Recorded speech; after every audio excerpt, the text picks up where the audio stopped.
So today we're making coleslaw. Cabbage, carrots, yellow mustard, red wine vinaigrette, mayonnaise, freshly chopped ingredients. Let's get to it. Sugar. Alright, so you're gonna mix the cabbage with the carrots and put a decent amount of mayonnaise. With mayonnaise, we're gonna put some mustard. Ew.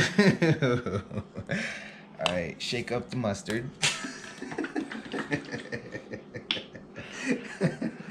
Oh my god. It should still be delicious.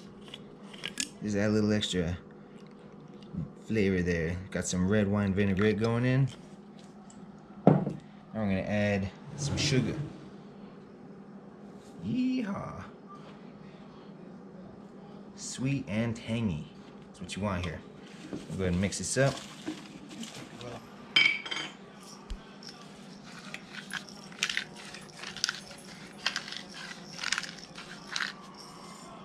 Just for a little bit of spice. There we go. That's it. It's done.